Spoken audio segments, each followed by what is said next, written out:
nuestro podcast Las Haditas. Hoy es un día muy especial porque hablaremos de un tema muy interesante. Además de eso, tendremos una invitada especial que hablará con nosotros acerca del tema de diabetes. Soy la doctora Jania Vera Campos, su servidora, y nos acompaña la doctora Nancy Muñoz Lázaro y la doctora Ana Karen Hernández. Somos estudiantes de la carrera de estomatología de quinto semestre de la Universidad Benito Juárez. La invitada especial es la doctora Stephanie Aguilar Sárquez, que tiene como título en licenciada en estomatología de URM, maestría en gestión de servicios de salud en el Instituto Suizo y diplomado de medicina interna en estomatología, BOAD y odontología restauradora y estética. Un gusto tenerla aquí, doctora. Gracias por aceptar la invitación de este podcast. Muchas gracias por invitarme. Bueno, recordemos que la diabetes es una enfermedad crónico-degenerativa en que nuestra rama es muy importante y debemos conocer algunas complicaciones que hay y datos importantes acerca de esta. ¿Cómo se encuentra, doctora Stephanie? Muy bien, muchas gracias por invitarme. Sí, me da gusto que haya aceptado esta invitación. Y pues, doctora Nancy, ¿nos podría hablar acerca de cómo se clasifica la diabetes? Sí, se clasifica en la tipo 1, tipo 2 y la gestacional. En la tipo 1 recordemos que es donde el páncreas no produce insulina, muy poca o nada. En la 2 se caracteriza por los niveles elevados de la glucosa en sangre y la gestacional, pues se caracteriza por la intolerancia a los carbohidratos que se producen cuando el cuerpo no produce suficiente insulina.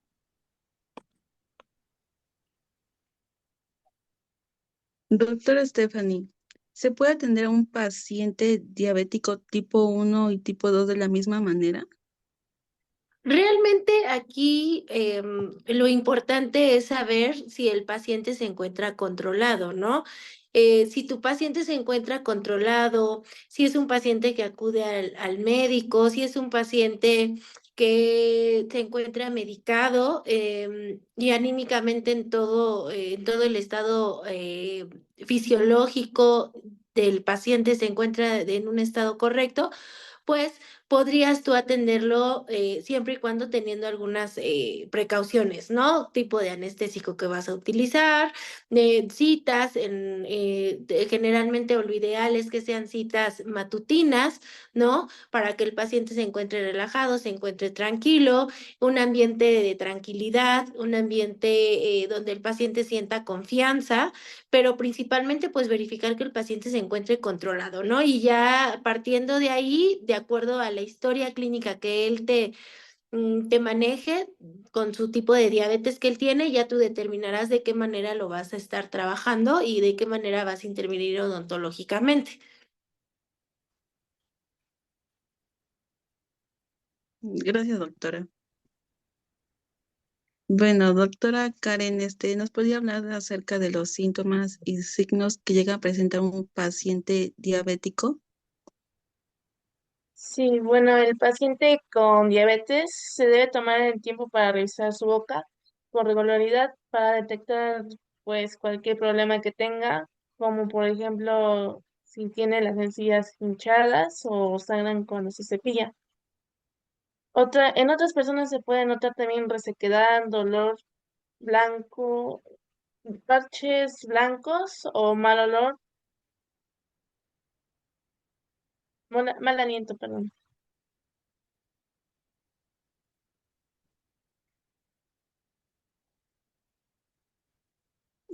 Doctora Nancy, ¿qué factores de riesgo pueden desencadenar en la diabetes?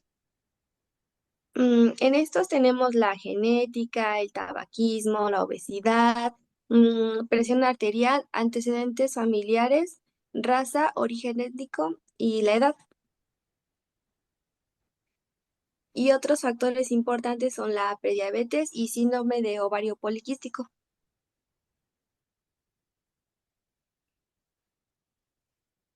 Doctora Karen, en el consultorio dental nos llegan pacientes que no sabemos que no saben que son diabéticos. ¿Qué examen se podría mandarles a realizar para estar certeros de que tiene diabetes? Pues se debe mandar a hacer una prueba de glucosa en sangre, que es la prueba de hemoglobina glucosilada, que mide la cantidad promedio de la glucosa unida a la hemoglobina en los últimos 3 meses. Doctora Stephanie, ¿cuál sería el análisis más certero para nosotros estar seguros que podemos atender a ese paciente? Pues el análisis más certero, pues es la glucosa en sangre, ¿no? O sea, hacer el estudio, pedirle al paciente que sean ayunas, sería lo ideal, porque muchas veces ellos nos comentan que se hacen su destroxis en su casa y pues realmente puede ser que las baterías estén fallando o puede ser que no se las sepan tomar adecuadamente y pues eso puede causar niveles inadecuados, ¿no? Igual también hay que tener mucho cuidado si el paciente se toma la glucosa después de comer, en qué horario se lo está tomando, ¿no? Entonces, pues nada más estarlo verificando. Inclusive ahorita ya hay algunos aparatos ya más modernos donde el paciente se lo coloca en el brazo con una agujita que tienen que estarla cambiando y se conecta con su dispositivo celular y por ahí ellos pueden estar checando constantemente la glucosa, ¿no? Entonces puede servirnos.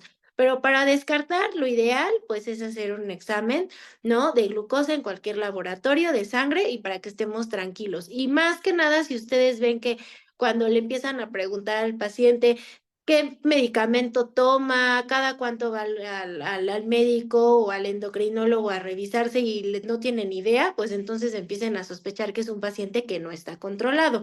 Y para que estén tranquilos, pues mejor tener el papel, ¿no? Ujú. Doctora, ¿también nos podría decir como cuáles serían las complicaciones más comunes en el consultorio sobre atender a un Pues paciente? al atender un paciente diabético, pues realmente, o sea, aquí si lo atendemos un paciente que no esté controlado, pues obviamente vamos a tener problemas de cicatrización, ¿no? Entonces, un problema de cicatrización en una exodoncia o posexodoncia, pues es algo muy grave para nosotros. Podríamos también tener riesgo de infección. ¿Por qué? Pues porque ya sabemos que el diabético pues tiene una alteración en sus células, ¿no? En su función celular. Entonces, ¿esto qué va a hacer? Pues producir una respuesta que favorece la reproducción de bacterias, ¿no? Entonces podría ser también un riesgo de infección. Entonces, pues tenemos que tener mucho cuidado, ¿no? Estar muy atentos más que nada con la historia clínica y pues con los estudios que tenemos que pedir. Ujú. Doctora, ¿también nos podría comentar hasta qué nivel de hemoglobina glucosilada se puede atender al paciente? Pues a un nivel de glucosa que sería obviamente lo ideal en diabéticos, pues ya sabemos que sería de 80 a 130, ¿no? Sería lo ideal en diabéticos. Hay diabéticos que están muy bien controlados y llegan a tener hasta 110, 100, pero pues realmente muchas veces con el medicamento a veces se los tienen que estar cambiando, hay alguna modificación en su dieta, etcétera, y podría ser como les decía, hasta 130, ¿no? Em, yo considero que podríamos considerar un nivel adecuado 180.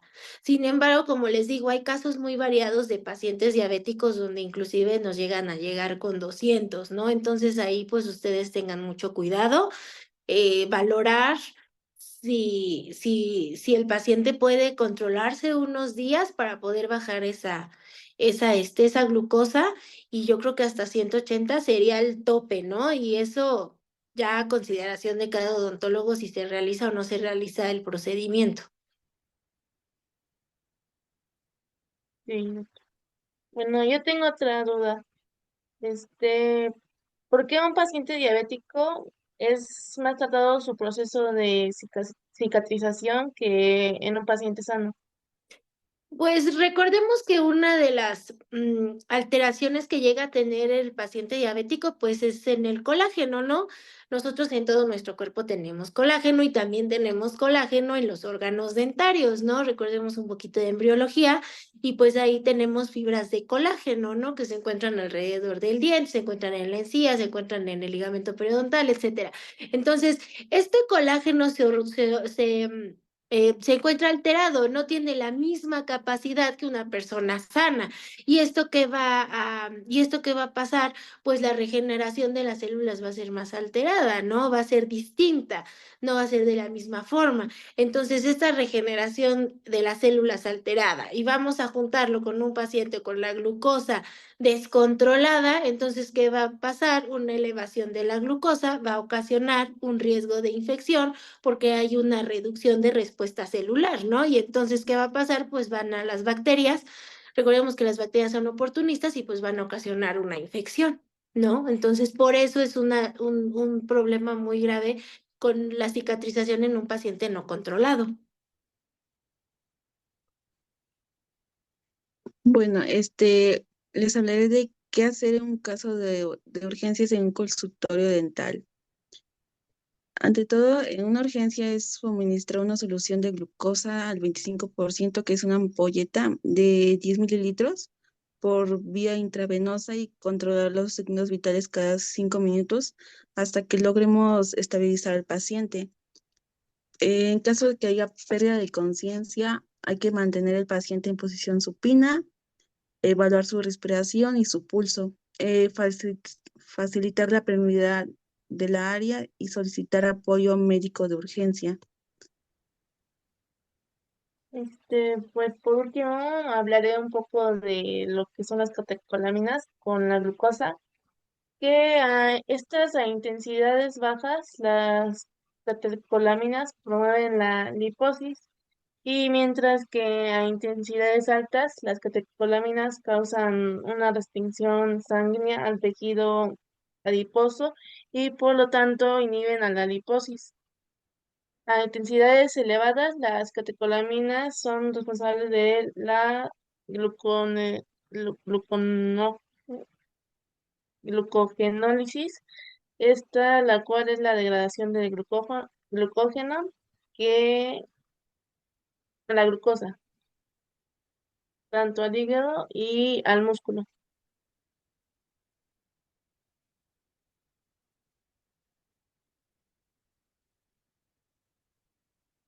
Bueno, por último tenemos las últimas preguntas para usted, doctora Sarkis. Mm, ¿Cuántos pacientes llegan en promedio a consulta con el síndrome metabólico? Pues realmente conocemos, ¿no? Que es uno de los grandes problemas que existen en nuestro país. Entonces, pues sí es más común, digo, vamos a pensarlo. De 10 pacientes que lleguen al día, probablemente por lo menos uno o dos, ¿no? Entonces, sí es algo muy común, hay que estar preparados, pues leer muchísimos artículos científicos sobre esto, medicamentos, ¿no? Que llegan a tomar los pacientes y cómo va relacionado con muchas enfermedades, ¿no? Entonces, pues nada más estar al pendiente y pues lo que yo siempre les he comentado a ustedes es checar bien, analizar muy bien una historia clínica. No necesitamos tener una historia clínica de 20 hojas, necesitamos tener una historia clínica con las preguntas adecuadas para conocer al paciente y poder tratarlo de la mejor forma, ¿no? Ujú.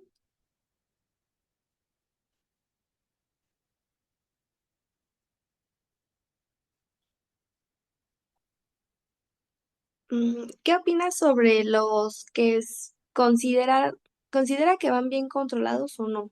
De- Pues realmente es muy variado.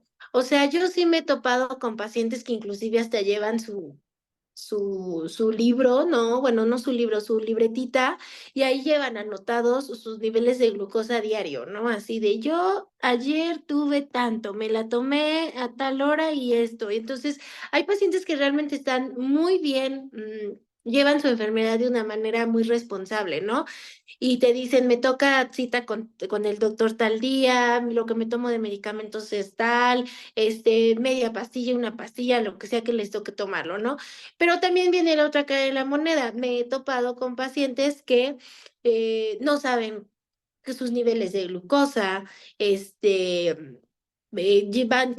va la mamá con la hija y la hija le dice, di la verdad que te estás tomando Coca-Colas en la tarde, ¿no? O confiesa que te tomaste, que no te cuidas. El paciente, pues, es un paciente que les llego a preguntar, ¿cada cuánto va usted con su doctor?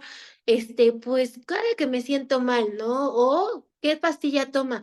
Pues una blanca, ¿y cómo se llama? No, pues yo no sé. Entonces, realmente hay muchos pacientes que realmente no llevan su enfermedad responsablemente, ¿no? Pero puedo decir que a mi punto de vista ya hay un poco más de conciencia y sí veo un poco más de pacientes conscientes con su enfermedad. Y pocos, yo diría, al menos lo que a mí me ha tocado, son los que los veo un poquito más como que lo toman más a la ligera, ¿no?